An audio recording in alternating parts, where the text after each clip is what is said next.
साल 2024 में एक Irish horror thriller film release हुई जिसका नाम है दी ऑडिटी। ऑडिटी शब्द का मतलब होता है एक अनोखी या अजीब चीज, और ऐसी ही एक चीज इस फिल्म में दिखाई गई है। ये फिल्म ट्विस्ट और टर्न से भरी हुई है और इस फिल्म की कहानी में छुपे राज को समझने के लिए फिल्म के अंत को देखना जरूरी है। इसलिए अगर आप इस वीडियो तक पहुँचे हैं तो वीडियो को अंत तक जरूर देखें और मैं उम्मीद करता हूँ कि आपको ये वीडियो पसंद आए। फिल्म की कहानी शुरू होती है आयरलैंड के एक गांव में, जहां हम देखते हैं डानी ओडेलो नाम की एक औरत को जो अपने घर को रेनोवेट कर रही है। डानी के पति टेड एक साइकियाट्रिस्ट है जो उस इलाके के एक हॉस्पिटल में काम करता है। डानी का घर बहुत पुराना है और ऐसी जगह पर है जहां मोबाइल नेटवर्क भी ढंग से नहीं पहुंचता।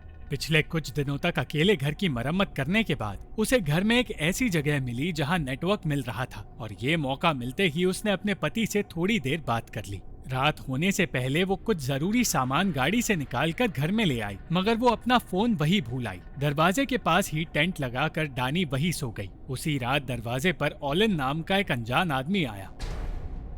ओलिन की एक आंख नकली थी और वो पहले टेड का पेशेंट रह चुका था, जिसका मतलब ये था कि ओलिन की मानसिक हालत ठीक नहीं है। ओलिन डानी से कहने लगा कि उसे दरवाजा खोलना होगा क्योंकि डानी की जान को खतरा है और उसके घर में कोई अनजान इंसान घुस आया है जो उसे मार देगा। ओलिन को देखकर डानी बुरी तरह डर गई और ओलिन एक अनजान आदमी है इसलिए उसने दरवाजा खोलने से इनकार कर दिया। वो बड़े प्यार से बात कर रहा था और उसकी बातों से ये लग रहा था कि उसे डानी की फिक्र है। वो कहने लगा कि अगर डानी को उस पर भरोसा नहीं है तो उसे पुलिस को बुला लेना चाहिए, वरना किसी भी वक्त वो मारी जा सकती है। उसकी ये बातें सुनने के बाद डानी दरवाजे की ओर बढ़ी, मगर इसके बाद क्या हुआ ये हमें फिल्म में दिखाया नहीं गया। ये बात सामने आई कि डानी उस रात मारी गई थी और ये माना जा रहा था कि कातिल ओलिन है, मगर ओलिन का ही किसी ने कत्ल कर दिया था और उसकी लाश उसी के घर में मिली। कुछ महीनों बाद टेड यानी कि डानी का पति एक एंटीक शॉप में आया जो डानी की जुड़वा बहन डार्सी का है। डार्सी जन्म से ही देख नहीं सकती और वो एक साइकिक भी है।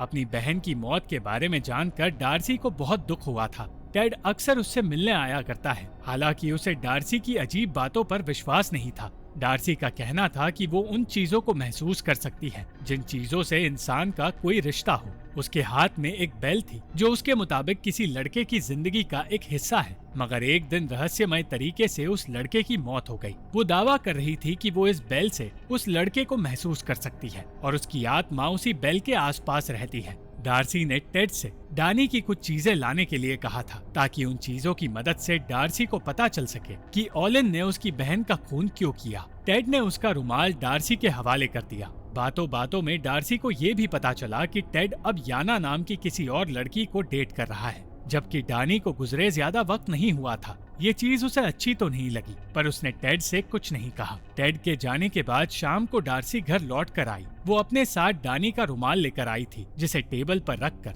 और अपने ग्लव्स उतार कर वो रुमाल को छूकर कुछ महसूस करने लगी। उसे एक ऐसी चीज महसूस हुई जिसकी वजह से वो घबराकर रोने लगी। वो अपने स्टोर रूम में गई जहाँ एक बड़ा सा संदूक था। डार्सी उस संदूक के सामने जाकर बैठ गई और हमें ये पता चला कि उस संदूक में एक मैनेकिन पड़ा है। अगले दिन हॉस्पिटल जाने से पहले टेड को उसकी गर्लफ्रेंड याना ने कुछ तस्वीरें दिखाई। जो कैमरा उसके पास था वो असल में डानी का था और वो कैमरा अब याना को मिला था। कैमरा पर टाइम लैप्स का ऑप्शन सेट था जिससे कैमरा खुद से तस्वीरें ले लेता। पिछली रात कैमरा ने एक तस्वीर ली और उस तस्वीर में डानी की परछाई नजर आ रही थी, जबकि उसकी मौत को काफी वक्त हो गया था। टेड रात को ड्यूटी करता है जिस वजह से याना को उस घर में अकेले रहना पड़ता है। ये वही घर है जहाँ डानी की मौत हुई थी, इसलिए याना को अकेले रहने से डर लग रहा था।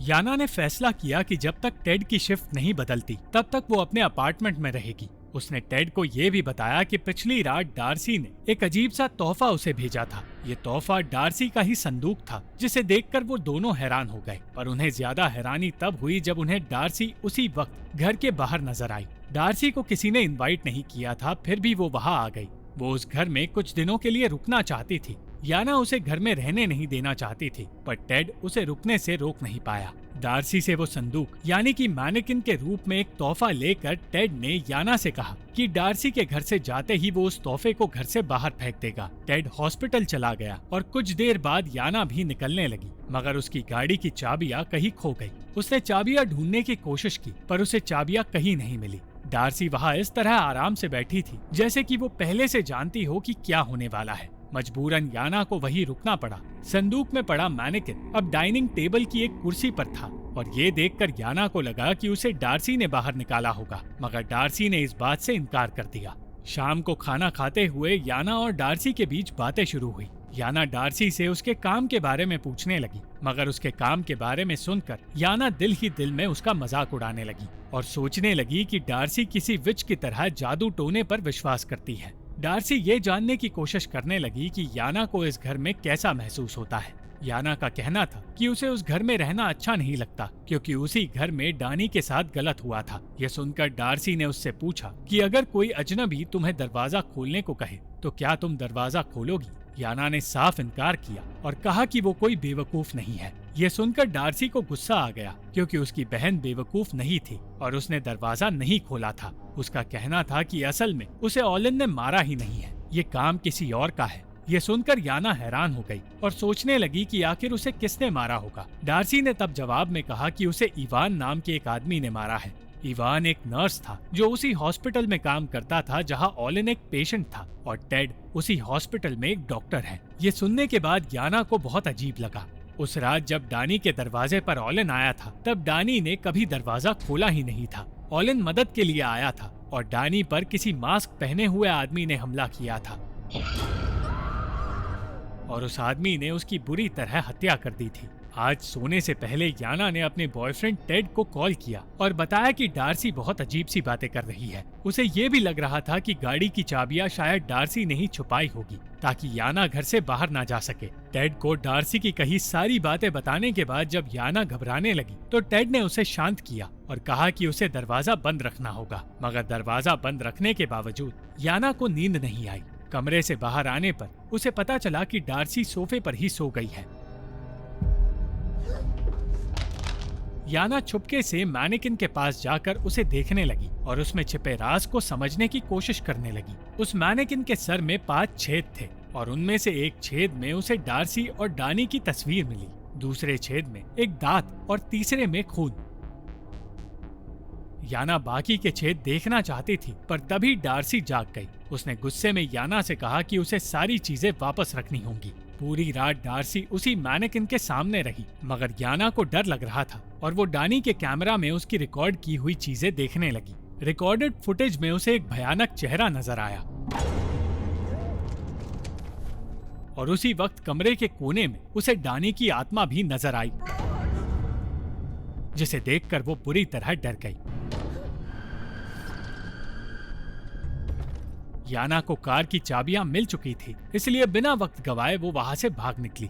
इवान और टेड दोनों असल में एक दूसरे के दोस्त हैं और शायद ये बात सच थी कि इवान ने ही डानी को मारा था। घर आने के बाद टेड ने देखा कि याना वहाँ है ही नहीं। वो ऊपर गया तो डार्सी वहाँ मायूस बैठी हुई थी। टेड याना के बारे में पूछने लगा और डार्सी ने बताया कि वो वहाँ से भाग निकली है। डार्सी कहने लगी कि वो टेड की सच्चाई याना के सामने लाना चाहती थी, मगर डानी ने उसे डराकर वहाँ से भगा दिया। डार्सी जानती थी कि डानी को इवान के हाथों मरवाने वाला कोई और नहीं टेड है, क्योंकि उसे याना से प्यार हो गया था। वो बस डानी की जायदाद चाहता था जो उसने पहले ही टेड के नाम कर दी थी। डार्सी हमेशा सोचती रही कि किसी पागल ने उसकी बहन को मारा है, इसलिए उसने ओलिन से बदला लेकर उसे जान से मारा था। मगर ओलिन की नकली आग को महसूस करने पर उसे पता चला था कि वो तो सच में डानी को बचाना चाहता था। टेड अब भी कहता रहा कि उसने ऐसा कुछ नहीं किया है और अपनी बेगुनाही साबित करने के लिए उसने उस डिटेक्टिव के बारे में बताया जो टेड के कहने पर डानी के केस पर काम कर रहा है। मगर डार्सी को उसकी बातों पर भरोसा नहीं था।